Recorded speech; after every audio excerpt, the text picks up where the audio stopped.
안녕하세요. 주양가족 여러분. 오늘 또 말씀의 날 가운데 복되고 행복한 하루 되기를 주의 이름으로 바랍니다.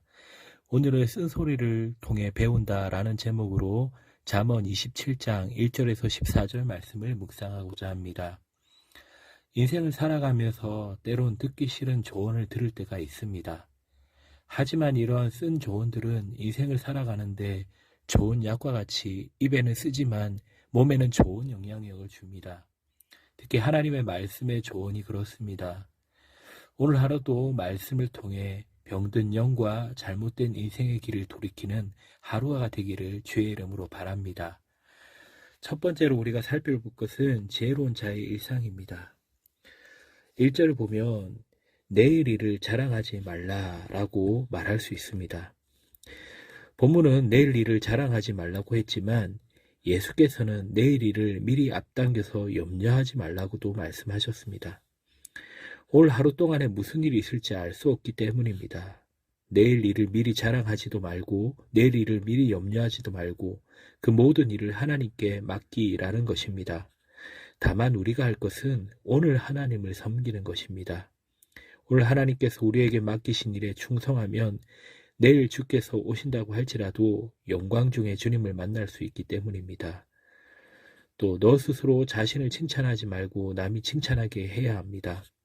칭찬은 남이 해주는 것이지 자기가 스스로 자기를 칭찬하는 것이 아닙니다.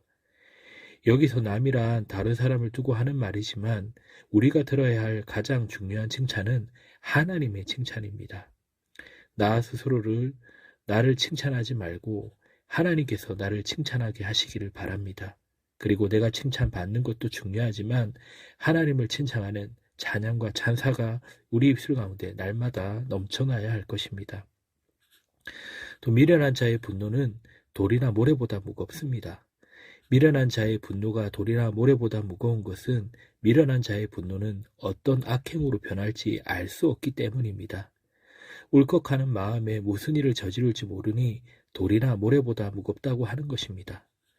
또한 사람의 분노와 진노가 범람하는 물과 같다고 하지만 그보다 더 무거운 것이 사람의 질투라고 본문은 경고합니다. 질투는 상대방을 무너뜨리기 위해 심한 경우 본인 자신이 파면되는 것까지도 감수하기 때문입니다. 상대방을 망하게 하기 위해 자신도 함께 불 속으로 들어갈 수 있는 것이 질투입니다. 그러므로 분노와 진노에 사로잡히지 말아야 하겠으나 무엇보다도 질투에 사로잡히지 않게 해야 할 것입니다.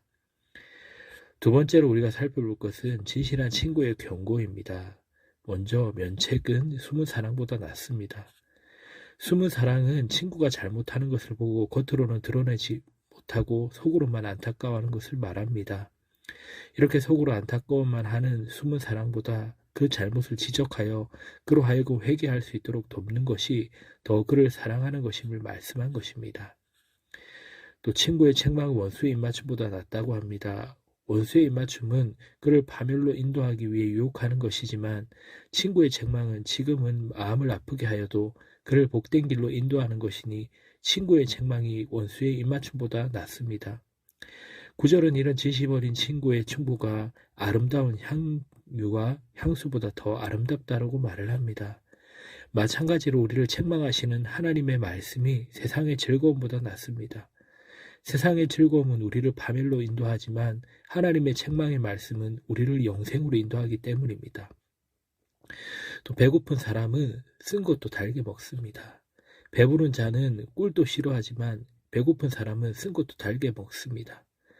부자들은 아주 좋은 음식도 감사한 줄 모르고 먹지만 배고픈 사람은 보잘것없는 것에도 감사하며 먹는다는 것입니다. 이것은 또한 의에 줄이고 목마른 자는 감사함으로 그 말씀을 듣는다는 것을 말씀하는 것이기도 합니다. 말씀 듣기를 꿀 먹는 것보다 더 좋아하는 자가 해주시기를 기도하기 바랍니다. 왜냐하면 이런 자가 복된 자이기 때문입니다.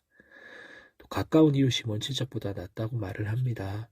마음이 멀어진 가족이나 친척보다 나를 불쌍히 여기고 늘 나를 염려하고 걱정해주는 친구가 더 낫다는 것입니다. 그러므로 그런 친구들을 버리지 말라고 합니다. 그들이 어려울 때 내가 먼저 그들을 도우라는 것입니다. 그러면 내가 어려울 때 그들도 나를 도울 것입니다. 또 고향을 떠나 유리하는 자는 보금자리를 잃은 새와 같다라고 말을 하는데 우리의 영원한 고향은 하나님 나라입니다. 하나님 안에서 우리는 장차 우리가 들어갈 영원한 본향을 바라봅니다. 그러나 우리 모두가 가야 할 주님의 나라를 알지 못하는 자는 둥지를 잃은 새와 같습니다. 잠시 머무는 이 땅에 마음을 빼앗기고 있으나 영원히 머무를 곳에 대한 준비가 없으니 영원한 파멸입니다. 세 번째로 진실한 관계의 유혹입니다. 슬기로운 자는 재앙을 보고 미리 피하지만 항상 말씀을 묵상하고 기도함으로 주님과 동행하며 사는 자는 주께서 미리 그 심판의 재앙의 길을 알려주시지만 말씀을 멀리하는 어리석은 자는 그 길을 알지 못하니 재앙의 길로 달려가다 멸망을 당합니다. 이런 자는 피할 길을 알려줘도 듣지 않습니다. 또 보증을 서지 말아야 되는 것에 대해서 얘기합니다. 원어 노크리아는 낯선 여자, 즉 음녀를 가리키는데요. 본문은 우리가 잘 알지 못하는 사람을 위해 혹은 잘 알지 못하는 여자 혹은 음녀를 위해 보증이 서면 그 옷을 빼앗기고 그 몸도 볼모로 잡히게 된다고 말을 하는 것입니다. 즉 상대방의 종이 된다고 하는 것입니다. 잘 알지 못하는 사람을 위한 보증은 우리에게 육처적, 물질적 큰 손실과 낭패를 가져온다는 뜻입니다. 성경은 우리가 남의 빚을 보증이 되는 일을 어리석은 일이라고 말하며 금하고 있습니다.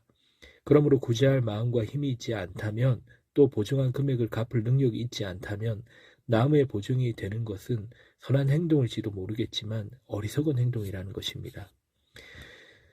또 때에 맞는 축복을 해야지라고 합니다. 이른 아침에 큰 소리로 그 이웃을 축복하면 도리어 저주같이 여기게 된다고 합니다.